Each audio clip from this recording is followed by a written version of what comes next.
Welcome to the beautiful country of North Macedonia. Tucked away between Greece, Albania and Bulgaria, on the Balkan Peninsula, lies the small landlocked country of North Macedonia. I started my trip in the beautiful capital Skopje, which quickly turned into one of my favorite cities in the Balkans. A city filled with grand buildings and an almost absurd number of ornate fountains and imposing statues. With all the fountains and beautiful buildings and statues around, it almost reminds me a little bit of a theme park. An Ottoman-style bazaar. Wow, this old town here really is so pretty. And your typical Yugoslav commie blocks. You really do get the feeling that you're walking through an old city in former Yugoslavia. After spending some time in Skopje, I made my way to North Macedonia's main highlight, the historic town of Ohrid, located on the shores of Lake Ohrid, one of the oldest lakes in Europe. Lake Ohrid is also one of the deepest lakes in all of Europe. Join me today on my last adventure in the Balkans. So, cheers. Welcome to an old mall in the city center of Skopje. This mall here looks like it's straight out of Yugoslavia times, and it probably is. Yugoslavia broke up in 1991. So before that, this country was part of Yugoslavia.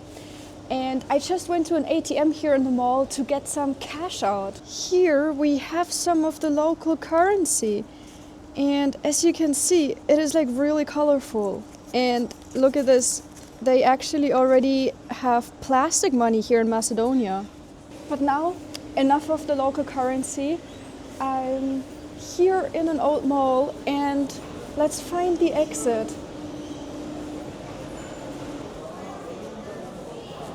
We're here right in the middle of the center of North Macedonia's capital. And this statue down here is very, very iconic. So this statue is officially called Warrior on a Horse. But let's have a closer look because there's something really interesting about the statue. You might notice that the rider, the hero on his horse, resembles a very famous person, and I'm talking about Alexander the Great. So here behind me, we have this really, really grand statue of Alexander the Great. But you probably know Alexander the Great from Greek history, not from North Macedonian history. And this is exactly the root of the issue, because of Greek people identify as Macedonian. And they also accused North Macedonia of appropriating their symbols and their history. And this statue here was unveiled in 2014. But before the statue was even put up, there was an interview in 2010 with The Guardian, where the foreign minister of North Macedonia told The Guardian that this statue would actually resemble Alexander the Great, and now Greece has to up their own statue. But this square here is truly impressive. There are a lot of grand buildings around. This is really, really beautiful here. And now we're gonna head down to the bridge. The statue down here was put up in 2014 when a huge remodeling project was going on here in the city, and they renovated and modernized a lot of things because the city was almost entirely destroyed in 1963. There was a huge earthquake here that destroyed 75% of all the buildings. So almost everything that we see here nowadays isn't even that old, but they had to rebuild it. And now we're gonna head over to this bridge here. This is a stone bridge, and it is actually a very iconic bridge here in the city. Down here we have the Vardar River that flows through the whole city. See that down there? The statue of the lady getting ready to jump into the water. That's pretty cute. And from what I noticed so far, they really love statues here. This is the Fountain of Olympia, the mother of Alexander the Great. Here on this plaque, they call it in honor of Olympia, a historic figure belonging to the ancient Hellenic history. Well, I guess this plaque settles it. Hellenistic history. Hellenistic history technically covers Greece as well as the ancient kingdom of Macedon, which included much of today's North Macedonia. But who the ancient kingdom of Macedon actually belongs to is another matter. This decades-long dispute eventually led to one country having to change its name. What was formerly known as Macedonia officially became North Macedonia in 2019. I personally think this is a really complicated issue because these countries share the same geographic region, the same language roots, the same history. They were all part of the Ottoman Empire at one point. Yet eventually they started building their own national identities on top of this shared heritage. And that's when all these fights and disputes started. And nowadays everyone claims to be the heir of the region. And there's another fountain over here. Another fountain, another statue, Fountain of Olympia. More statues over here. They really do love statues and fountains here in that city. The city definitely does look really beautiful. With all the fountains and beautiful buildings and statues around, it almost reminds me a little bit of a theme park. Do you hear this in the back? The prayers are starting and you can hear them from all the mosques. And there's actually an old town from Ottoman times located here. That's what we're gonna try to find now.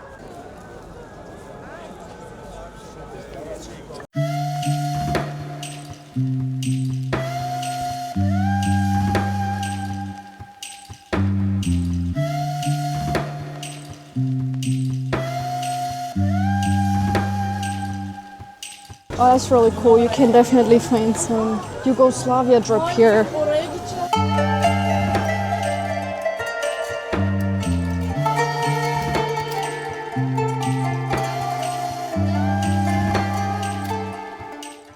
I didn't start my trip in North Macedonia. I went to a couple of other Balkan countries before, though there's a lot of conflicts here in the region. There's a lot of nationalism and countries generally don't like each other very much.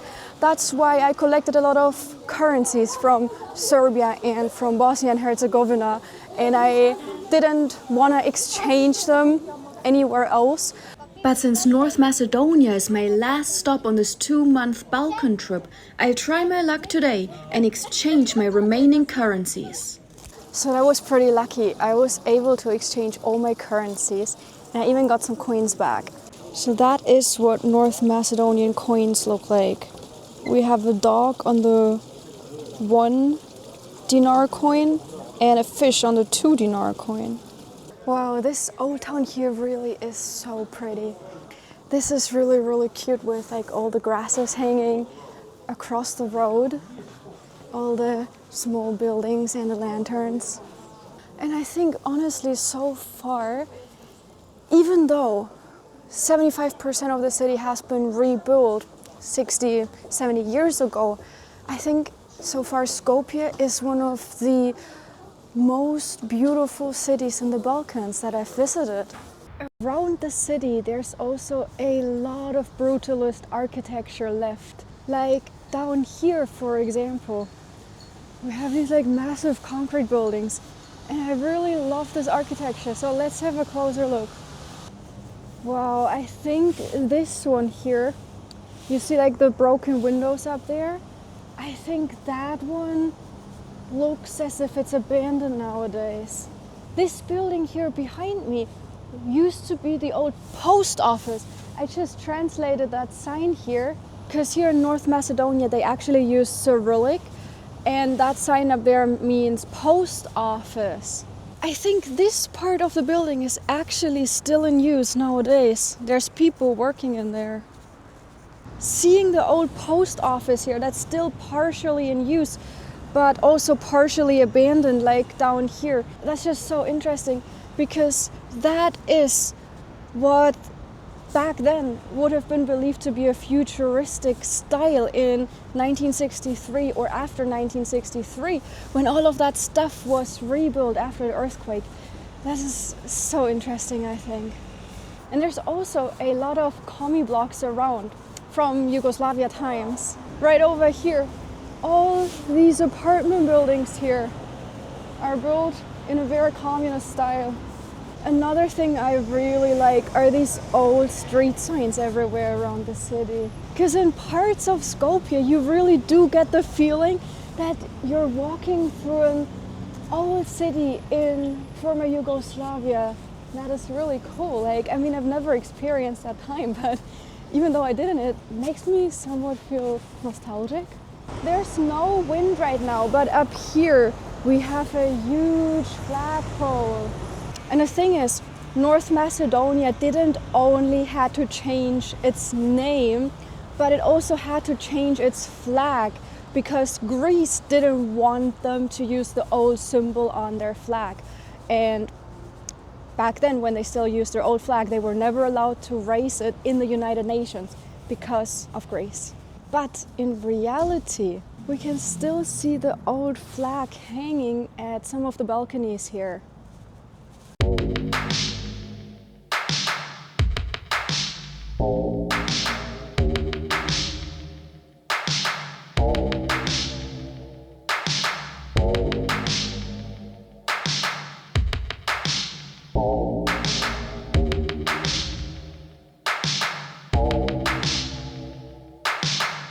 So far, I'm really positively surprised about North Macedonia and Skopje in specific because it's a beautiful city. I really like it and I especially enjoy the culture. Everyone is really warm and extremely friendly here. Now there's one thing missing. I haven't tried the food yet and that's what I'm gonna do today. I'm here at a restaurant. I already got some wine, so cheers. And this is what I'm trying today. This is tafce grafce, basically baked beans. And I think you could almost call it a national dish of North Macedonia. I got some homemade bread here. And here we have the baked beans. I think we all know baked beans, but usually I would buy them in a can. Here though, you get them homemade with onions and tomatoes in a fresh tomato sauce. So cheers. Yeah, you can definitely not compare this to store-bought baked beans. This is so good. This is so fresh. And then I got some stuffed eggplants, a dish that you can get in a lot of Balkan countries here. But they all make it a little bit different, so I'm really excited for this one because it's very cheesy.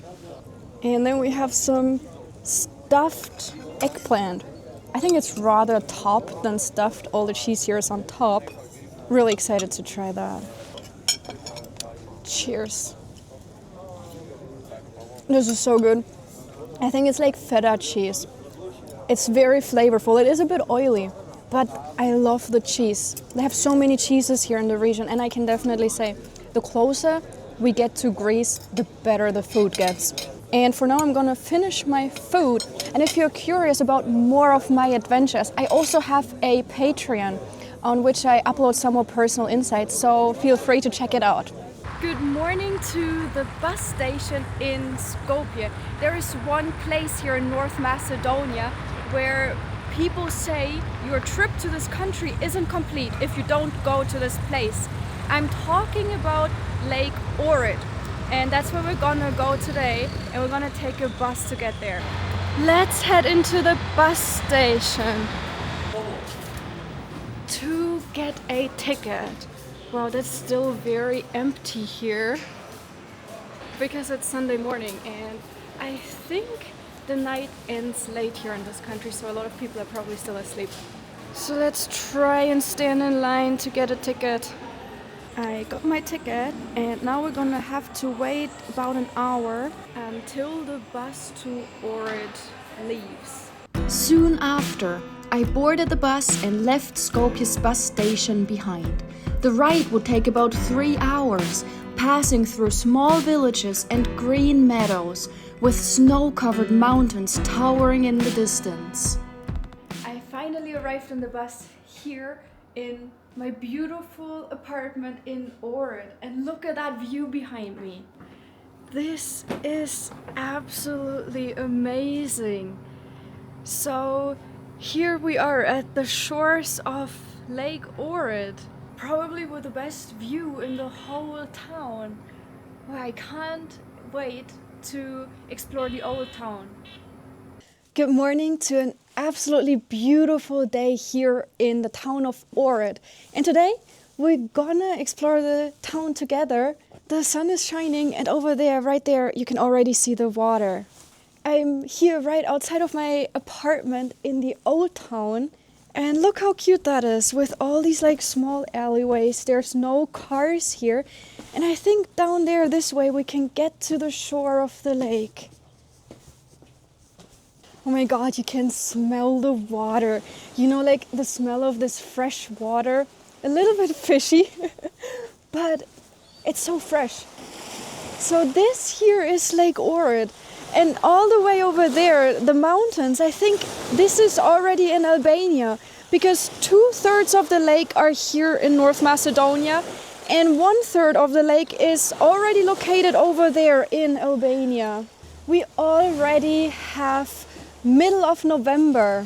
So some of the restaurants down here right at the shore are already closed, because I guess it's seasonal. Right now we have low season, and at the same time there are not many tourists around.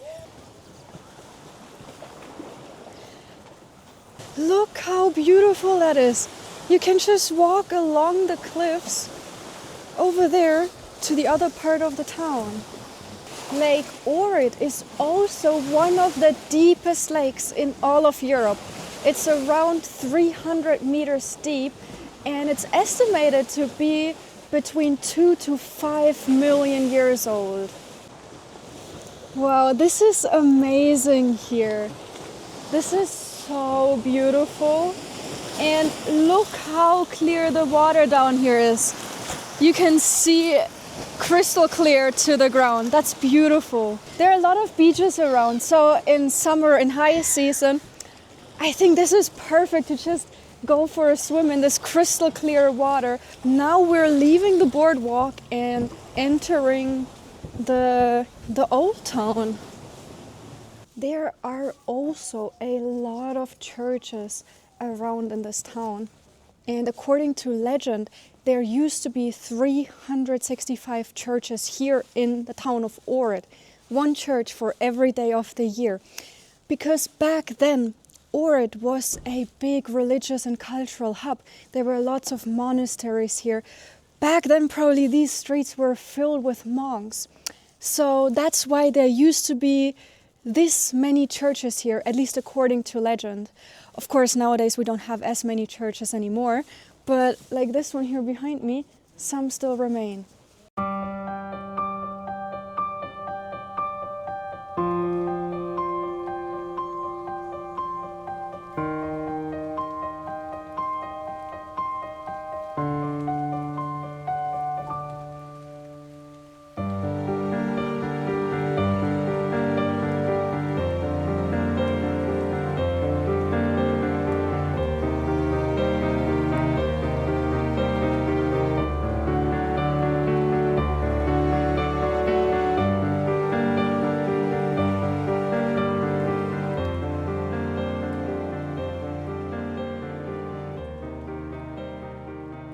But we don't only have churches here. There are also a lot of mosques here in Ohrid, because back then all of this area was part of the Ottoman Empire. And Christians back then here in Ohrid, they were not allowed to build houses outside of the city walls. That's why they started building their houses across the roads. And that's why there are so many tunnels here nowadays. Look at this. The architecture here is really beautiful. And this kind of architecture is very, very typical for Ohrid, because people still wanted to expand their homes, and that's how it turned out. So all of the houses, they form tunnels. Here we have a road, here we have the building, because there was just not enough space. People weren't allowed to build outside of the city walls. And that's why we have this very typical architecture here. Nowadays, it's very different from other architecture in the country of North Macedonia. And I think that's really cool. That's really pretty with all of the tunnels across the roads. And if you're wondering, yes, there are cars going through here, through this very narrow roads. This here is the old Bazaar Street of Ohrid. And it is actually relatively small because Ohrid was never a big trading hub. Instead, it was a religious and cultural hub, but trade wasn't as big here. Yet, we still have this rather small Bazaar Street left over. And from my understanding, nowadays there are only a few original houses left. So these buildings here that are made out of stone, from my understanding, these are original, though they must have been refurbished over time. Because this street actually dates back further than the Ottoman Empire. As far as I know, it has its roots already in the Byzantine Empire. So pretty old.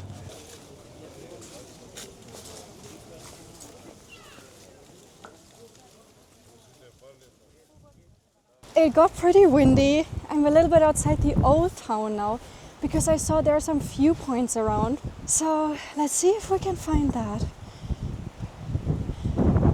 Look at this. This is so cute how they've built this little part of the old town here in between the cliffs. Over here we have one of the 365 churches. So let's check it out.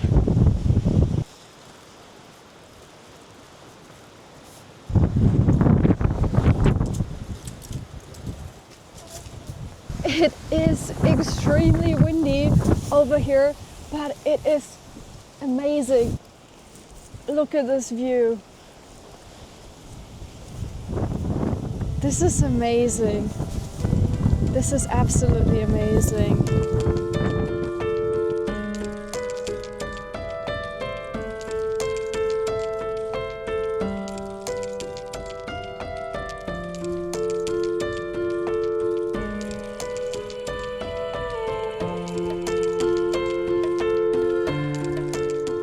It's so windy up here on this cliff. So let's have a look down there.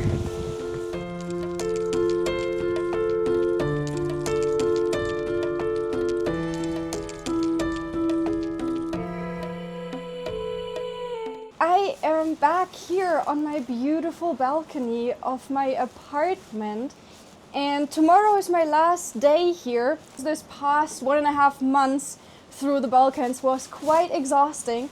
We've seen a lot, and I really appreciate that you followed my journey through these beautiful countries. I think North Macedonia might as well be my favorite Balkan country so far. I really enjoyed my time here. The food is great. The people are so friendly and welcoming and warm. I absolutely love the culture. And the country is beautiful. I mean, look behind me. I will definitely come back sometime in the future. And thank you for watching this video until the end. I really appreciate your support. And I hope to see you again next Thursday to my next video. Bye bye.